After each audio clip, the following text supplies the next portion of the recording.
I'm gonna pick my nose. You're gonna go, Glenn, what are you doing? My boogie. I'm not doing that. You can pick your nose if you want, but I'm not acknowledging it.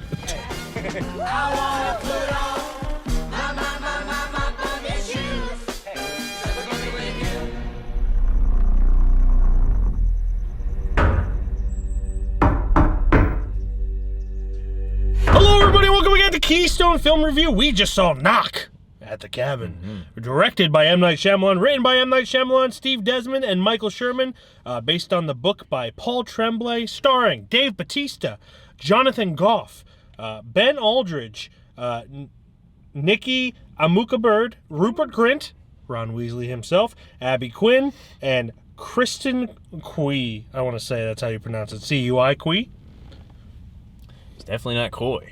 This, of course, is a film about a family of 3 people, and they are visited by 4 people, which is more than 3 if you can count, who are given visions of the apocalypse, and the family of 3 has to make a sacrifice in order to stop the apocalypse. So M. Night Shyamalan is definitely a director.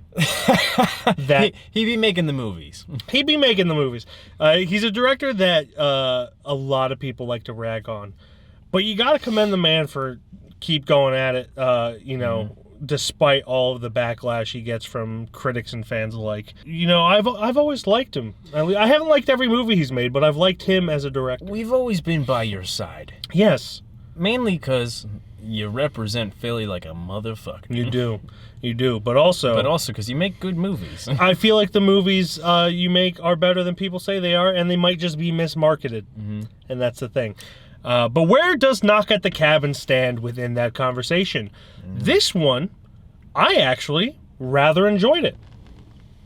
Really? Yes.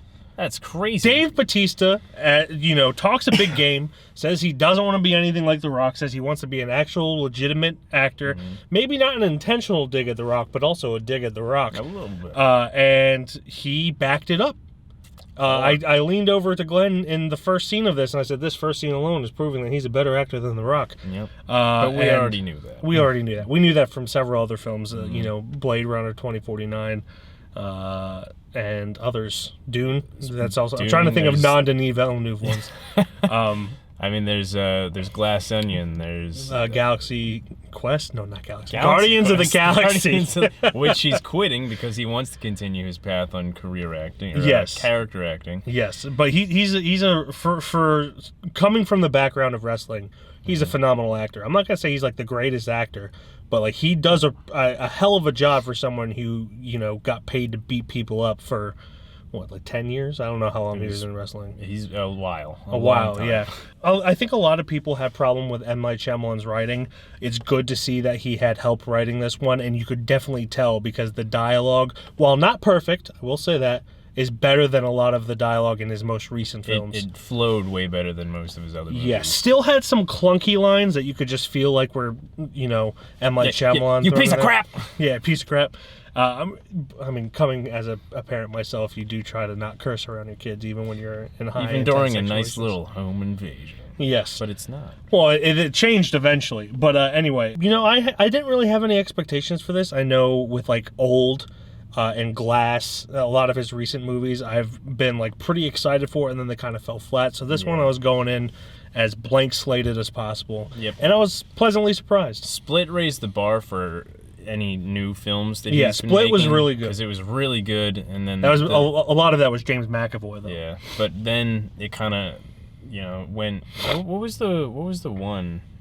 What was the first one he came back with? The Visit. Yeah, that one I really liked. That was kind of like a found footage one. I thought it was a good start for his comeback. Yeah, but Split was like the top, and then it kind of went back to maybe like, I wouldn't say mediocre, but I can't find a better word for it. One thing he's always been good at, though, he's had a lot of really good ideas. Like, say what you want about Old. We have a review for Old, if you want to check that out. I know it's not like an original idea for his, but there was a lot of creative visual ideas in that. Yeah. It wasn't executed perfectly, especially with the writing, but like there's a lot there that could have been great, and it just kind of fell flat because of the writing. And then with Knock at the Cabin, he got help for the writing. Yeah, I think this has by far been I want to say the best that he's done of the newer movies he's made. It's up there with Split for sure. Split's really fucking good. Just because James McAvoy alone. I think this is really, really fucking good. Yeah. There's so many like attention to detail things and like the backgrounds of his movies, and this is one of them as well. The cast is like first off, they're all great, and it's a small cast, so there's no people that are in too often or anything like that, or just outside sources of just randomness. Anything that's outside characters is all like on the news and stuff. Yeah. So it's just or quick flashbacks. Yeah, it's all a small cast, and they're doing their purpose and moving the story along. I thought it was fucking sick. Yeah. It was way better than I expected. Little fun fact: I'm not watching trailers that much this year because I just want to go into movies not really knowing much and trying to enjoy them for the most part. Trailers tell too many spoiler stories. They do. Hi. How you doing? How you doing? But no, I thought this was actually really good. I was kind of surprised. Not in his ability to make a good movie, obviously. Just I was like, damn, that was better than I expected. Yeah. Holy shit. And he got help for the writing, but he also continued to do his interesting visual styles.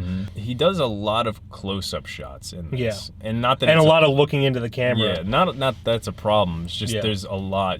It's like super noticeable. Dutch angles, there's a great Dutch angles too. Great Dutch angles. Great cinematography altogether.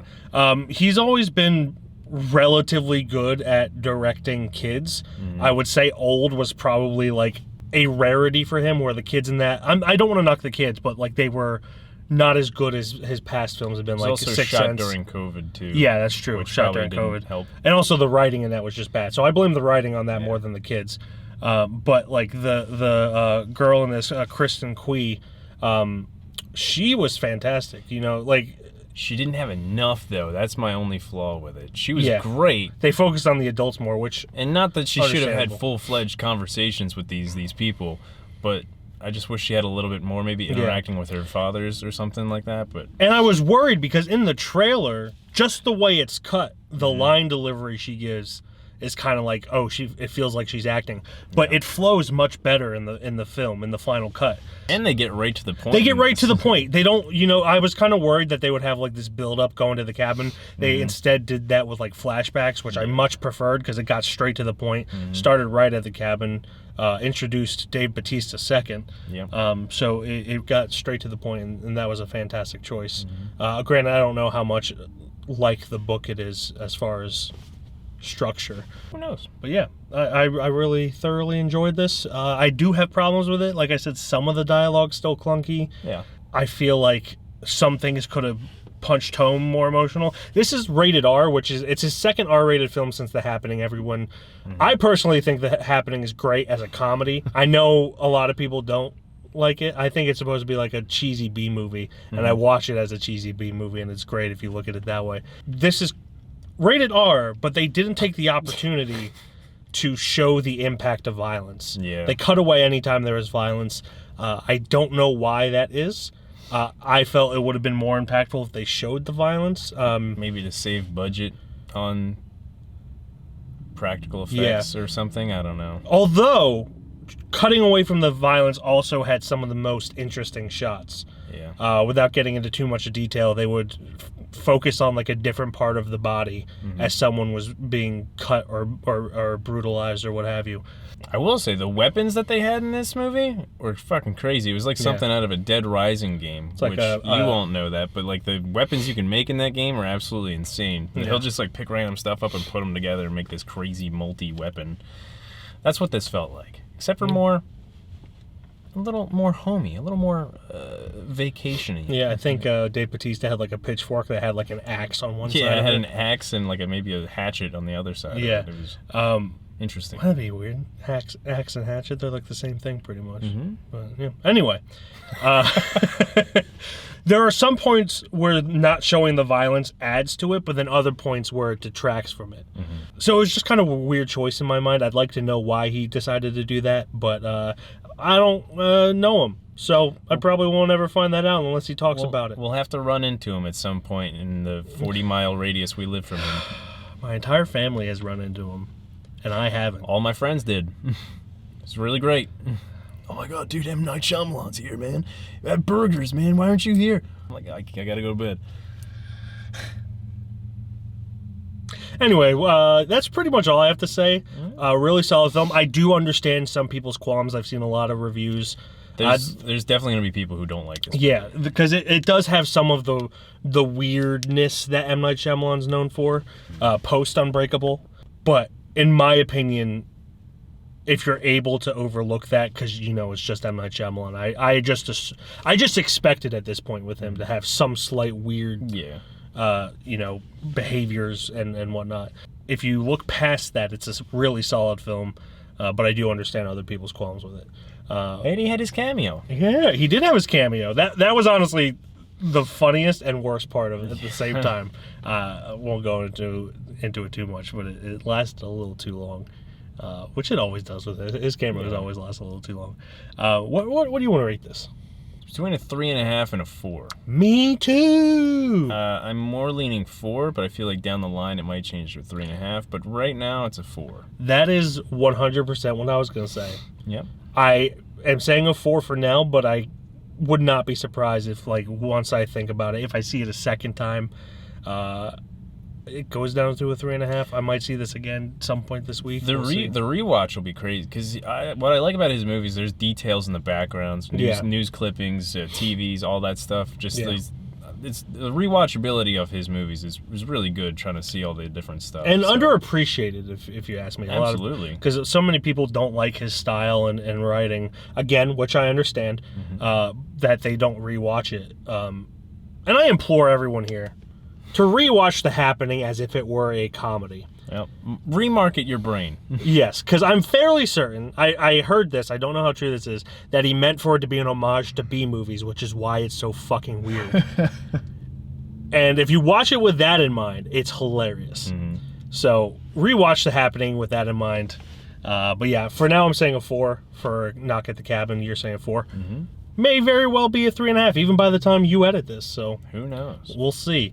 But yeah, if you saw Knock at the Cabin, what did you think? Tell us down below in the comments. What are your thoughts about M. Night Shyamalan in general? Do you love him? Why? Do you hate him? Why? Are you gonna air fry your chicken? Air fry your chicken. Air fryers are the best. They're pretty good. They're pretty if you don't have an air fryer, free ad space for air fryers, man. Right? Just get an air fryer. It's great.